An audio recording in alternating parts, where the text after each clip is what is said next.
Une grande majorité de personnes restent incertains et souvent mal à l'aise à la vue d'une œuvre abstraite. Plusieurs ne savent simplement pas comment les aborder ou en comprendre la teneur. Dans cette capsule, nous allons donc proposer une première lecture d'une des œuvres de la collection de l'Université du Québec à Trois-Rivières et l'aborder d'un point de vue simplement descriptif. Avant toute chose, il faut comprendre que la lecture ou l'analyse d'une œuvre se construit autour de ce qu'on appelle le schéma de la communication. Il y a l'émetteur, l'artiste, l'œuvre ou le message, et le récepteur, le spectateur, vous et moi, pour aujourd'hui. Ainsi, lorsque l'on aborde une œuvre dans une exposition ou dans un tout autre endroit, c'est avec ce que l'œuvre propose que l'on entre en relation et non avec l'artiste ou ses intentions. Je m'explique. La première étape de la chaîne de communication artiste-œuvre-spectateur consiste à la création de l'œuvre. L'artiste conçoit l'objet avec certaines intentions. Mais une fois l'œuvre terminée, elle débute sa propre vie. Elle contient les intentions de l'artiste, bien entendu, mais aussi elle sera façonnée par les aléas de la vie. Les accidents de parcours, la publicité autour d'elle, les conditions d'exposition dans lesquelles le spectateur l'abordera, soit l'accrochage, l'éclairage, l'espace d'exposition ou les autres œuvres qui sont présentes. C'est donc avec l'œuvre que le spectateur doit négocier et non avec l'artiste. Le spectateur n'aura jamais, ou seulement à de très rares occasions, accès aux intentions pures de l'artiste. Il entrera plutôt en relation avec l'œuvre, avec ce qu'elle propose. De plus, chaque spectateur possède son propre bagage, ses propres connaissances, sa propre sensibilité, sa propre histoire, et l'interprétation, l'analyse qu'il en fera sera toujours ainsi personnelle et teintée par sa propre perception des choses.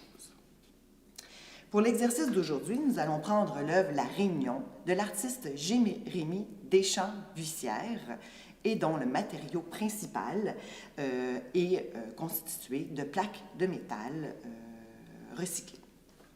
On peut ainsi commencer notre lecture de l'œuvre en regardant tout d'abord le cartel ou le petit texte qui accompagne normalement une œuvre lors d'une exposition. La première chose que l'on doit faire lorsque l'on analyse une œuvre, c'est de regarder, observer et analyser ce qui se présente devant nous. Il faut décrire ce que l'on voit, les formes, la couleur, les textures, la composition, la lumière dans le tableau. Ici, nous avons des formes grises, bleues, rouges et jaunes qui se superposent. Est-ce que l'on pourrait percevoir une profondeur dans cette juxtaposition, dans ces superpositions? La perception de chacun en décidera. On remarque une multitude de marques, d'éraflures et de cicatrices sur les plaques de métal, marquant la première vie, marquant le vécu des matériaux recyclés. La forme grise qui se trouve au centre, dans la partie du haut du tableau, apparaît comme la partie la plus près de nous et semble flotter dans les airs. Est-ce que les effets de lumière captés par la texture de cette forme, ainsi que la couleur gris pâle, provoquent cette première constatation? La vision de chacun diffère et la perception aussi. On pourrait aussi dire que la forme bleue, avec un cercle gris qui se trouve donc au centre, mais dans la partie inférieure du tableau, se constitue en pendant à la première forme grise texturée. Une bande verticale se construit à cet instant, une ligne d'horizon apparaîtrait-elle dans le tableau. La composition de l'œuvre implique donc une relation entre les parties, par exemple, entre la partie inférieure gauche et la partie supérieure droite du tableau. Ces deux sections, qui comportent des amoncellements de formes de couleurs plus sombres, bleu foncé, construisent l'équilibre du tableau et soulignent une diagonale forte et ferme.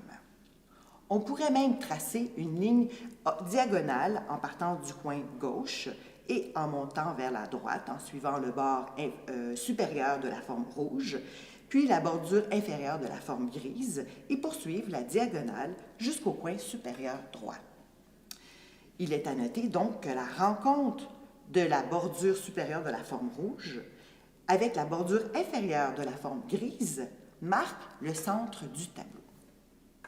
De plus, une fois cette diagonale définie, il apparaît clairement que les deux autres sections ainsi s'interpellent à leur tour. Le coin supérieur gauche et le coin inférieur droit se correspondent l'un à l'autre par l'omniprésence de la couleur jaune. Cette brève technique de la description permet d'entrer en relation avec l'œuvre et d'en saisir les grandes lignes constitutives.